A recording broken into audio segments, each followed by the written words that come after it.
So today we are going to discuss about uncertainty principle, the Heisenberg's uncertainty principle. So here we are going to derive uncertainty principle using the wave nature of particles. So we call this as uncertainty principle 1. In the next session we will derive the uncertainty principle using the particle nature of waves. So here we will derive the uncertainty principle using the wave nature of particles. So we have seen that associated with every moving particle there is a matter wave. So we have regarded a moving particle as a wave group or wave packet. So regarding a moving particle as a wave group or wave packet implies that there are fundamental difficulties in which we can measure the particle position and momentum. There will be inaccuracies in measuring position and momentum because we are considering the particle as a wave packet or wave group. For example, suppose a particle is represented by a wave group like this. So the particle that corresponds to this wave group may be located anywhere within the group. So the probability of finding the particle is maximum at the middle of the group. So the particle can be mostly be there in the middle of the group. But the particle may be still there anywhere where psi, mod psi square is actually 0. ഈ mode സൈ square 0 അല്ലാത്ത ഏതൊരു പൊസിഷനിലും ഈ പാർട്ടിക്കിളിനെ കാണാൻ നമുക്ക് exactly ഈ പാർട്ടിക്കിളിന്റെ position predict ചെയ്യാൻ പറ്റില്ല. Maximum probability at the centre of the wave packet. But the particle may be at the position where psi square is very small but cannot be 0. 0 ആയ ഒരു പോയിന്റിലും പാർട്ടിക്കിളിനെ കാണാൻ പറ്റില്ല. പക്ഷേ ഒരു 1% ഉള്ള പ്രോബിലിറ്റി ഉള്ള പോയിന്റിലായിരിക്കാൻ ചിലപ്പം പാർട്ടിക്കിൾ നമുക്ക് ഒരിക്കലും പ്രെഡിക്റ്റ് ചെയ്യാൻ എക്സാക്ട് പൊസിഷൻ പ്രെഡിക്റ്റ് ചെയ്യാൻ പറ്റില്ല. അതിന്റെ പ്രോബബിലിറ്റീസ് മാത്രമേ പറയാൻ പറ്റുള്ളൂ. So the particle may be anywhere where psi square is not equal to 0. So the exact position of the particle cannot be predicted in the wave packet or wave group. Suppose the wave group is very narrow. Then suppose we have represented the particle by this wave group. Then this is the uncertainty in position of the particle because at all other points mod psi square is 0. The particle is present at all points where mod psi square is not equal to 0. So this is the wave function and the square of this will give mod psi square as positive value. So the particle can be anywhere over here in the wave packet. So narrower the wave packet, delta x, the uncertainty in position of the particle is very small. So we can determine the particle's position more precisely compared to the previous case. So here delta x is very large, but here delta x is very small. So the particles, the uncertainty in measuring the particle's position is very small. But we know that there is not a complete wave. And therefore the wavelength of the wave in the narrow packet is not well defined because there are not enough waves to measure this lambda. So since lambda is not precise, then we know that p is equal to h by lambda or lambda is h by p. So since lambda is not precise, the momentum of the particle is also not precise. So the uncertainty in wavelength is very large and therefore the uncertainty in momentum is also very large. So if we are taking a series of momentum measurements, we can find a broad range of values. Many values which differ each other. So the uncertainty in momentum is large. So narrower the wave group, delta x is small, but delta p is very large. Suppose we have a wide wave group, so that the wavelength is clearly defined. Delta lambda is very small, and therefore p, which is h by lambda, and therefore since delta lambda is very small, delta p is also the uncertainty in its momentum is also very precise. So if we measure the momentum many times, we will get a narrow range of values. But here this wave packet is wide, and therefore delta x is large.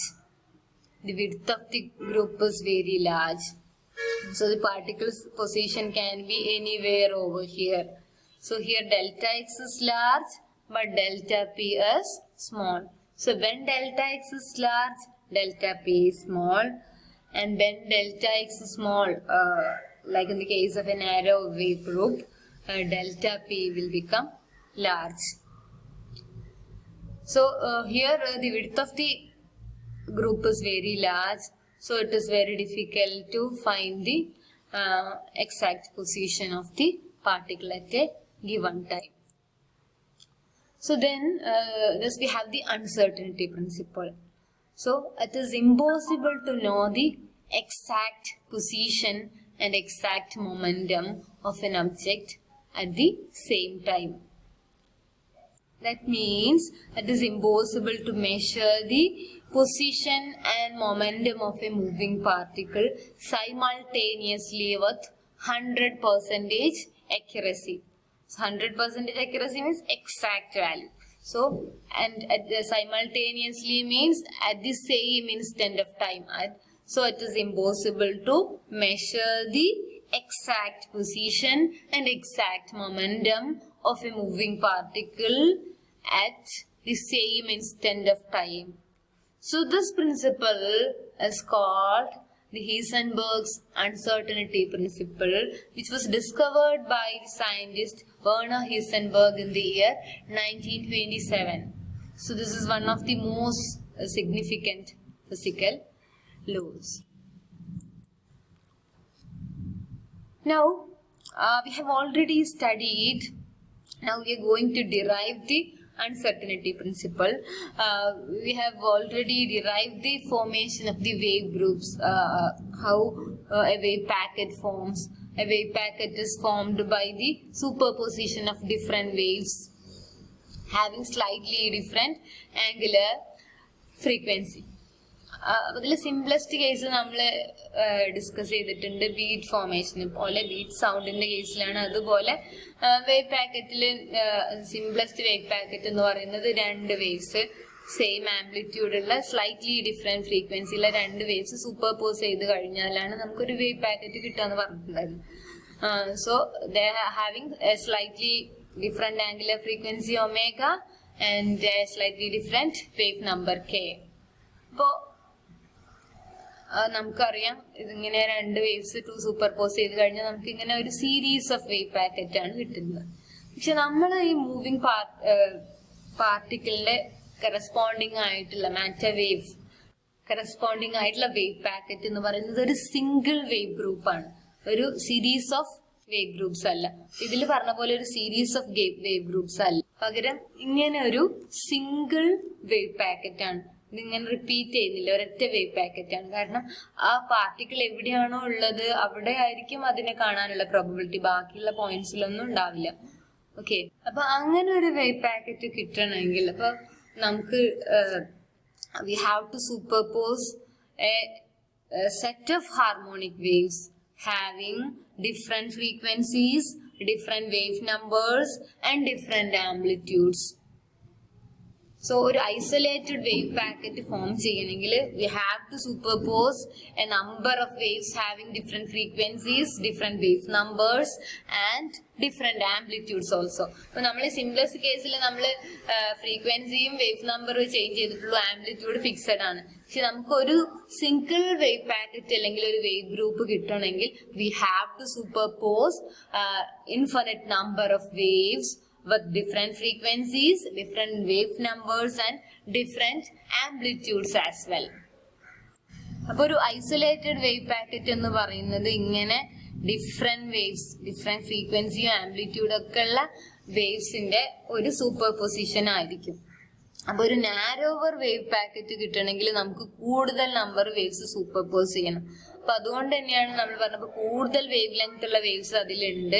അതുകൊണ്ടാണ് നമ്മൾ പറഞ്ഞത് narrower wave packet ആവുമ്പോ lambda എന്ന് പറയുന്നത് uncertain ആണ്. Delta P, delta lambda large ആണ്, delta P large ആണ്.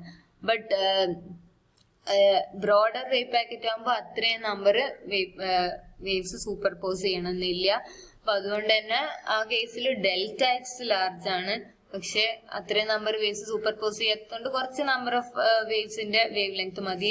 Lambda അത്രയും അൺസർട്ടൈൻ അല്ല, അതുകൊണ്ട് തന്നെ ഡെൽറ്റ പിയും സ്മോൾ ആയിരിക്കും. ഡെൽറ്റ എക്സ് കൂടുമ്പോ ഡെൽറ്റ പി കുറയും, ഡെൽറ്റ പി കൂടുമ്പോ ഡെൽറ്റ എക്സ് കുറയും. സോ ഒരു നാരോ ഡിബ്രോളി വേവ് എന്ന് പറഞ്ഞാല് അതിന്റെ ഡെൽറ്റ എക്സ് സ്മോൾ ആണ്, പക്ഷെ it's formed by the superposition of many waves having different wave length. So there is large uncertainty in lambda and therefore a very large uncertainty in momentum as well. ഒരു wide wave group ആണെങ്കിൽ ഇത്രയും waves superpose ചെയ്യണതായിരിക്കില്ല, അതുകൊണ്ട് അവിടെ delta X large ആയിരിക്കും. Lambda അത്രയും ലാംഡയുടെ uncertainty high ആയിരിക്കില്ല, law ആയിരിക്കും. And therefore the uncertainty in momentum is small. അപ്പൊ നമ്മൾ പറഞ്ഞു അങ്ങനെ ഒരു വേവ് പാക്കറ്റ് ഫോം ചെയ്യണമെങ്കിൽ ഡിഫറെന്റ് നമ്പർ ഓഫ് വേവ്സ് തമ്മിൽ സൂപ്പർപോസ് ചെയ്യണം. അപ്പൊ നമ്മൾ സാധാരണ സൂപ്പർപോസിഷൻ പ്രിൻസിപ്പിൾ എഴുതിയിരുന്നു y equal to y1 plus y2 രണ്ട് വേവ്സ് സൂപ്പർപോസ് ചെയ്യുന്ന കേസ്. സെയിം ആംപ്ലിറ്റ്യൂഡ് ആണെങ്കിൽ നമ്മൾ ഒരു പെർട്ടിക്കുലർ ടൈമിലാണ് എടുക്കുന്നത്, ടൈമിനുള്ള വേരിയേഷൻ എഴുതുന്നില്ല. At A certain time t that is a cos k1x plus a cos k2x. അപ്പൊ അതിന്റെ വേവ് നമ്പർ k1 k2 ആണെങ്കിൽ ഇങ്ങനെ എഴുതാൻ പറ്റും. ഇനി നമുക്ക് ഒരു നമ്പർ ഓഫ് വേവ്സ് ഉണ്ടെങ്കിൽ y can be written as y1 plus y2 plus y3 plus etc. ഇതിന്റെ എല്ലാം നമ്മൾ പറഞ്ഞിട്ടുണ്ട്, പിന്നെ ബീറ്റ് ഫോർമേഷൻ പോലെ അല്ല, ആംപ്ലിറ്റ്യൂഡ്സും ഡിഫറെന്റ് ആണ്. അപ്പൊ y നമുക്ക് a1 cos k1x, a2 cos k2x അങ്ങനെ എഴുതാം. ഇനി നമുക്ക് ഇൻഫിനിറ്റ് നമ്പർ ഓഫ് വേവ്സ് ഉണ്ടെങ്കിൽ അതിന്റെ എല്ലാം വേവ് നമ്പർ വളരെ സ്ലൈറ്റ്ലി ഡിഫറെന്റ് ആണെന്നെങ്കിൽ നമുക്ക് അതിനെ എങ്ങനെ എഴുതാം? The summation can be replaced by integration. So we can write y as, അപ്പൊ അങ്ങനെ ആവുമ്പോ y is equal to kയിൽ ഇന്റഗ്രേറ്റ് ചെയ്യാം. Integral A of K, A എന്ന് പറയുന്നത് കെ മാറുന്നതിനനുസരിച്ച് എ മാറുന്നുണ്ട്. Amplitude is not a constant, it depends on K. Integral A of K cos K X D K എന്നാണ് നമ്മൾ എഴുതുക. We will integrate it over k and amplitude is not a constant, it's a function of k itself. അപ്പൊ ഇവിടെ അങ്ങനെയാണ് ഒരു wave packet form ചെയ്യുന്നത്. ഒരു matter വേവിന് കറസ്പോണ്ടിങ് ആയിട്ടുള്ള വേവ് പാക്കറ്റ് എന്ന് പറയുന്നത് it's formed by the superposition of infinite number of waves. അപ്പൊ അതുകൊണ്ട് തന്നെ നമുക്ക് അവിടുത്തെ ആംപ്ലിറ്റ്യൂഡ് എന്ന് പറയുന്നത് നമ്മൾ പറഞ്ഞു മാറ്റർ വേവിന്റെ ആംപ്ലിറ്റ്യൂഡ് നമ്മൾ y അല്ല റെപ്രസെന്റ് ചെയ്യുക. The amplitude of the matter wave or the quantity that varies in A matter wave is the wave function psi or the probability amplitude psi. So the psi of x നമുക്കറിയാം, integrate ചെയ്ത് കഴിഞ്ഞാൽ ഇതൊരു definite integral ആണ്. 0 to infinity different wave length integrate ചെയ്ത് കഴിഞ്ഞാൽ നമുക്കറിയാം integrating വേരിയബിളിന് independent ആയിരിക്കും റിസൾട്ട് കിട്ടുക അല്ലെ. അപ്പൊ ഈ y എന്ന് പറയുന്നത് ലിമിറ്റ്സ് അപ്ലൈ ചെയ്ത് കഴിഞ്ഞാൽ കെയുടെ ഡിപെൻഡൻസ് ഉണ്ടാവില്ല. പിന്നെ ഇവിടെയുള്ള വേരിയബിൾ എക്സ് ആണ്. y is a function of x alone. അപ്പൊ മാറ്റർ വേവ് ആകുമ്പോൾ yക്ക് പകരം നമ്മൾ psi എഴുതും.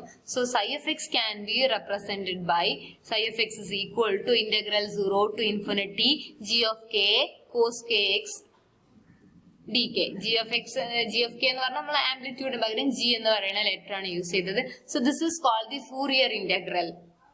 So psi of x is the wave function at the point x And here the function g of k describe how the amplitude of the wave that contribute to psi of x vary with the wave number. So psi of x ഉണ്ടായത് കുറേ വേവ്സിന്റെ super position കൊണ്ടാണ്. അപ്പൊ ഈ വേവ്സിന്റെ എല്ലാം amplitude wave നമ്പറിനനുസരിച്ച് എങ്ങനെ change ചെയ്യുന്നു എന്നാണ് G of K represent ചെയ്യുന്നത്. അപ്പൊ അതിന്റെ എല്ലാം ആംപ്ലിറ്റ്യൂഡ് കോൺസ്റ്റന്റ് അല്ല, വേവ് നമ്പർ മാറുമ്പോൾ ആംപ്ലിറ്റ്യൂഡ് മാറുന്നുണ്ട്. So g of k represent how the amplitudes of the different waves that forms the wave function vary with the wave number k. And we call this integral as the Fourier integral, and g of k is called the Fourier transform of psi of x. അപ്പോൾ g of k അറിയാമെങ്കിൽ നമുക്ക് psi of x കണ്ടുപിടിക്കാം, തിരിച്ച് psi of x അറിയാമെങ്കിൽ g of k കണ്ടുപിടിക്കാം.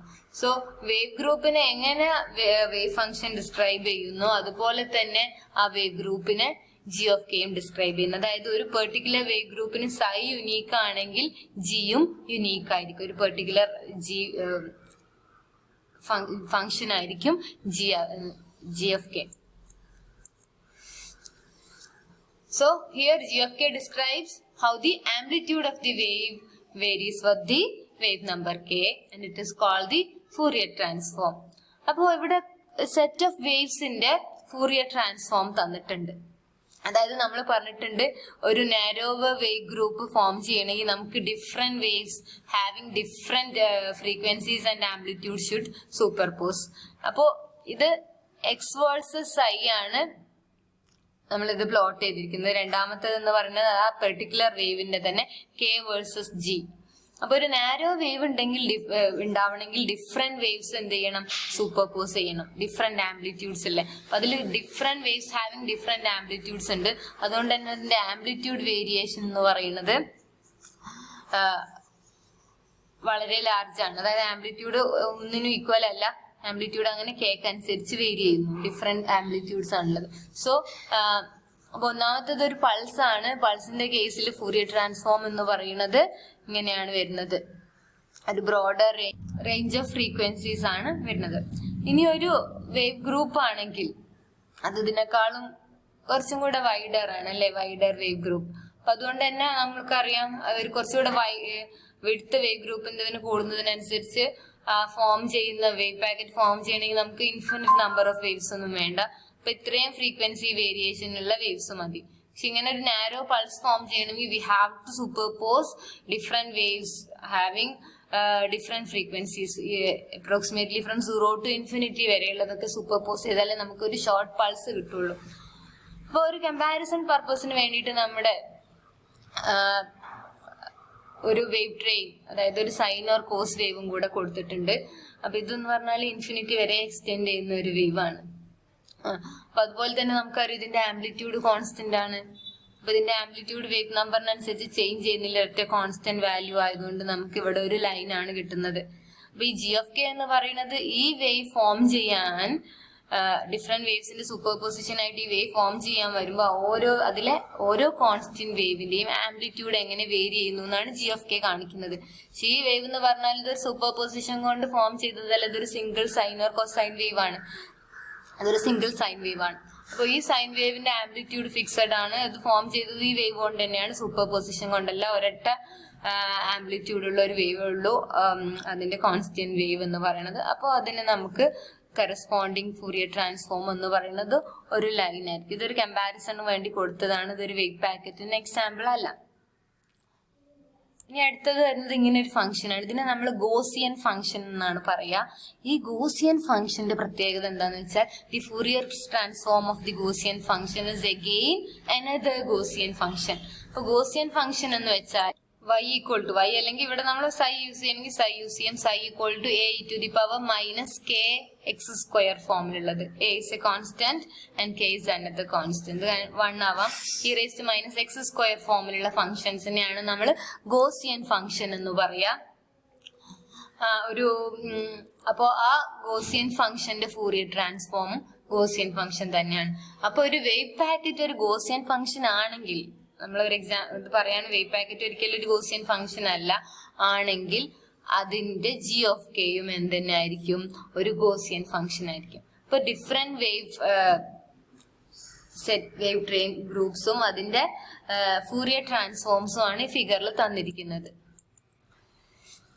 അപ്പൊ നമ്മൾ actual wave packet എന്ന വേവ് ഗ്രൂപ്പ് എന്ന് പറയുന്നത് അങ്ങനെയൊന്നുമല്ല. നമുക്ക് ആ സെക്കൻഡിൽ കിട്ടിയ ഡിഫറെന്റ് വേവ്സ് സൂപ്പർ പോസ് ചെയ്ത് കിട്ടിയതാണെന്ന് നമ്മൾ പറഞ്ഞു. അതൊരിക്കലും ഒരു ഗോസിയൻ അല്ല, ഇങ്ങനെ ഒരു വേവ് ഗ്രൂപ്പാണ് വരുന്നത്.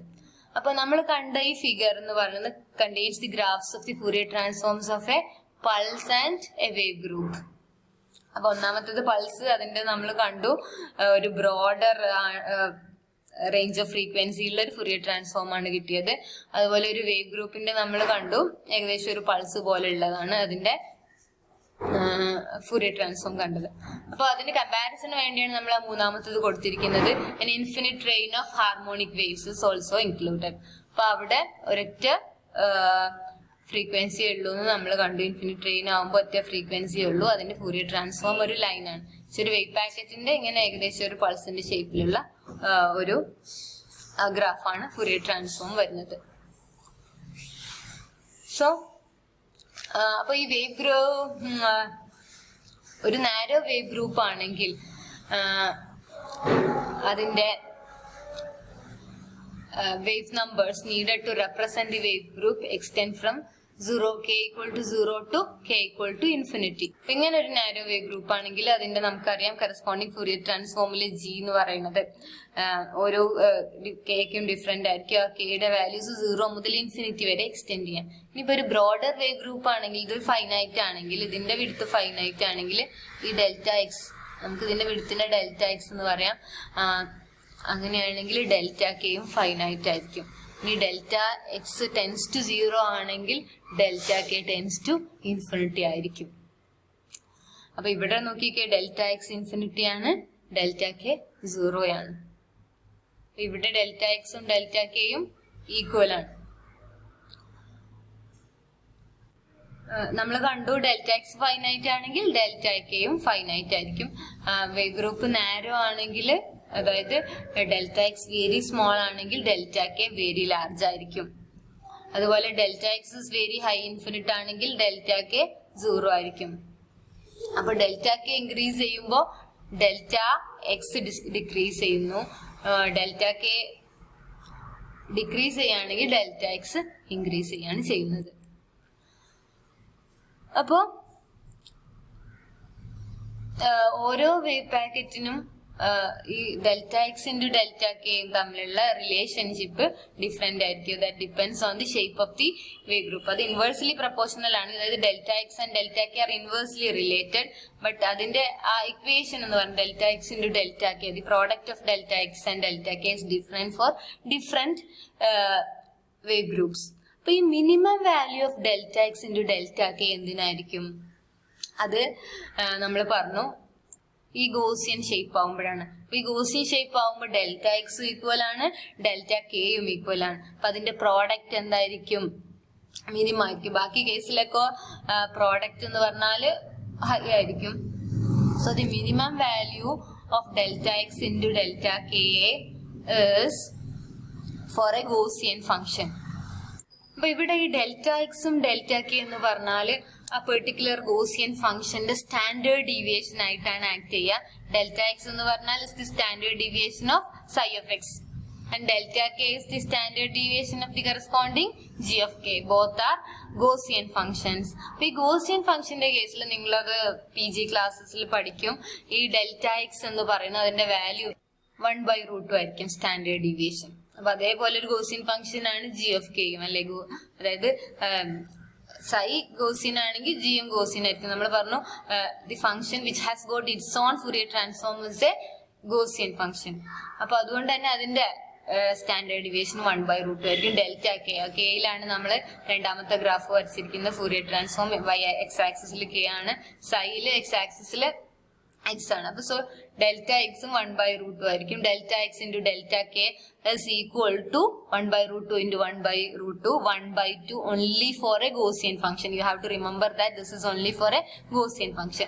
But our matter wave is not having a form of a Gaussian function. ഇപ്പൊ ഒരു Gaussian ഫംഗ്ഷന്റെ ഫോമിലല്ല മാറ്റർ വേവ് വരുന്നത്. അപ്പൊ നമ്മൾ ഓൾറെഡി പറഞ്ഞിട്ടുണ്ട് delta X into delta K minimum ആവുക ഗൂസിയൻ ഫംഗ്ഷന്റെ കേസിലാണ്. അപ്പൊ ഇതാണ് നമ്മുടെ മാറ്റർ വേവിന്റെ ഷേപ്പ്. മാറ്റർ വേവിന്റെ കേസിൽ delta X into delta K എന്ന് പറയുന്നത് ഗൂസിയൻ ഫംഗ്ഷനേക്കാളും കൂടുതലായിരിക്കും. So in the case of a matter wave delta X into delta K will be greater than or equal to half. അത് ഗോസിയൻ ആണെങ്കിൽ മാത്രമേ ഈക്വൽ ടു ഹാഫ് ആവുള്ളൂ.